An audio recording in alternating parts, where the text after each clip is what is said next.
The United States, Canada, and the United Kingdom have had one of the strongest alliances for over half a century. However, as everybody knows by this point, the countries have hated each other for most of the 18th, 19th, and some of the 20th century.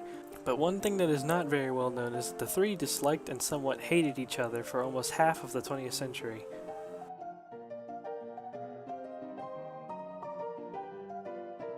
Everyone who teaches US history classes or classes of similar study will most likely look over the relationship between America and the British Empire during the first half of the 20th century, and just saying that they liked each other.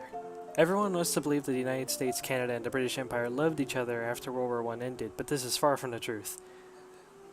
The United States entered World War I on its own terms in 1917 and only joined the Entente because it was the only other faction bent on destroying the Central Powers. The US during the war refused to plan with the British or French for the most part, due to doctrines being different for each nation. The British and French followed the doctrine of stack warfare, or trench warfare.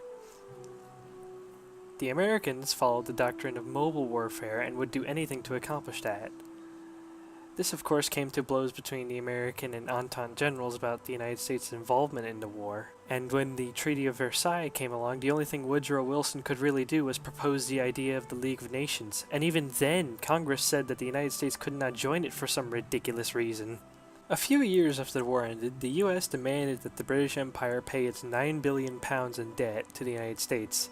Britain refused because it was still waiting for the other European nations to pay their debts to them.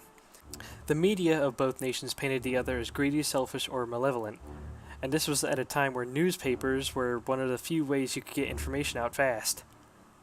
And after the rise of fascism and totalitarianism in Europe, the Americans were worried that the British Empire would be next to fall, and so the idea of a war between the United States and British Empire was thought to be inevitable.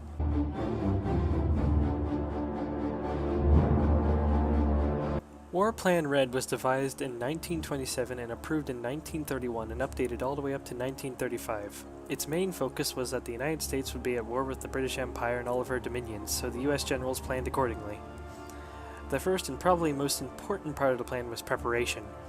War games for the US Army, Navy, and Air Force were held to show if they could pull it off. Two of the most notable parts was the training at Fort Drum and the building of 3 secret airfields near the Canadian border. Now that the stage is set, we can get into the main details of how the US would attack. The first and probably most important part was a naval invasion made up of 3 divisions of Marines, setting out from Boston, Massachusetts to attack the vital naval base of Halifax on the peninsula of Nova Scotia. This part looked good on paper, but the invasion probably would have failed, as it was to take place 3 days after the declaration of war. But the backup plan was for US forces to eventually capture New Brunswick and cut off Nova Scotia from the rest of Canada. The next part was to take an army from New York and Vermont and fight up to and capture Montreal and Quebec City, with Quebec City being the most important of these 2 targets. The third part of the plan was to invade with another army from New York and Michigan and take the industrial heartland of Canada, which would be the cities of Windsor and Sudbury. This would secure US control over the Great Lakes as well, allowing supply trains to work more efficiently. The next part of the plan was to take 3 armies from Montana and North Dakota and capture the important railway city of Winnipeg. This would theoretically split Canada in half. The last major part of the plan was to invade from the state of Washington and take the cities of Vancouver and Victoria, along with capturing Vancouver Island. This would cut off any ability for reinforcements to arrive from the Eastern British Empire.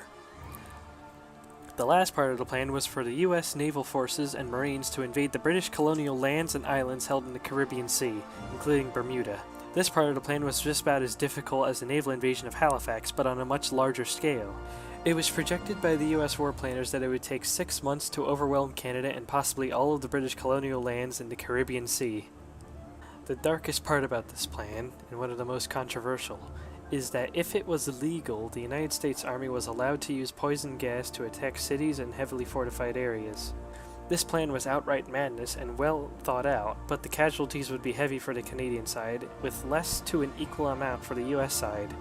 The United States wasn't the only ones who had a plan, of course.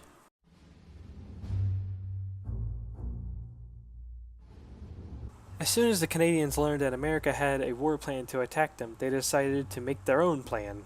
This was known as Defense Scheme No. 1. It was riding on the idea of lightning raids into the United States and then making a fighting retreat and scorching the earth as they go, as it would make it more difficult to invade Canada. It called for medium-sized raiding armies to cross into the states of Washington, Idaho, Oregon, Montana, North and South Dakota, Illinois, Michigan, New York, and the rest of New England.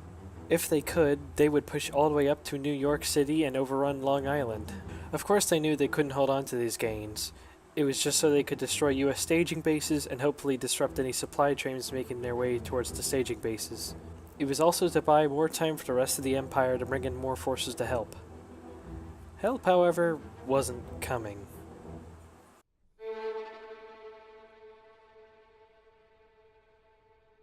The British never wanted a war with the United States, and if one was to break out, then the Canadians would have to hold the Americans back for 6 months before reinforcements could be shipped over to them.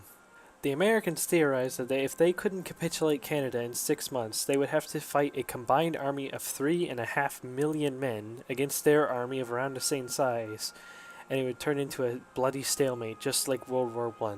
But of course, their theory, in some stretch of the term, was wrong. The British Empire had just gone through one of the bloodiest wars in history, and the ability to raise an army that fast was almost impossible because nobody wanted to fight another war.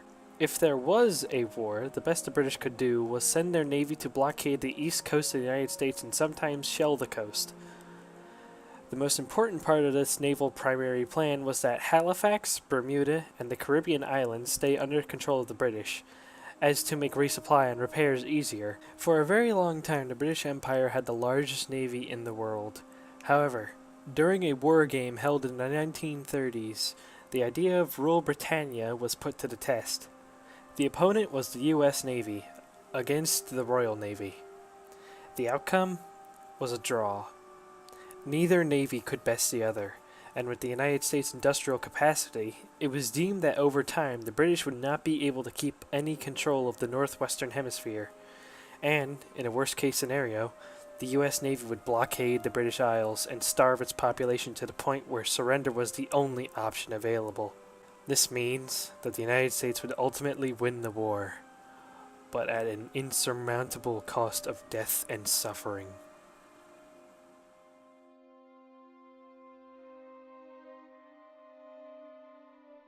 The peace treaty that would be signed when the war ended would look a bit like this. The United States annexes all Canadian provinces and territories and integrates them as new states, and all of the British-controlled lands and islands in the northwestern hemisphere would be handed over to the United States as well. Now, this may seem a bit ludicrous, but in reality it wasn't. Canada's industrial capacity and major population centers are based mostly around the St. Lawrence River and the Great Lakes, with other cities dotted around the farmlands connected by industrial railways.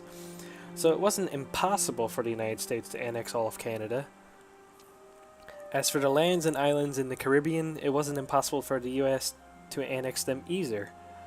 If this war was to happen, however, it would most likely destroy the relations between the United States and the British Empire. The US would go on to either becoming a more authoritarian state and begin fighting other nations in its hemisphere, with manifest destiny as their justification. Or they would cut all ties with the British and prepare for the inevitable Second War with the British Empire. What the British would do after this war is very unclear. Would they fight the Americans again and take back Canada and try to conquer the United States? Or would they stand down and focus on the home front rather than risking another war with the US? A war with Nazi Germany would have been on their minds after seeing their rise to power, so they would have been stuck in an incredibly sticky situation. Thankfully, war between the United States and the British Empire and all of her dominions never happened, all thanks to their leaders, Franklin Delano Roosevelt and Winston Churchill. These two men saw that Nazi Germany was more of a threat to the world, far before their people did. One of the ways the British were able to improve relations with the US was to force themselves into trade agreements where they knew they weren't getting the better side, but it was the only way they could prevent a war. And in time, it created a new friendship between America and the British Empire, along with Canada. Nowadays, the United States and Canada are closer friends than ever before. With their economies practically entangled together, there is almost no way for them to separate. Thank you for watching. My Discord is linked down below if you would like to talk to me, help me with my videos, or just play games with me.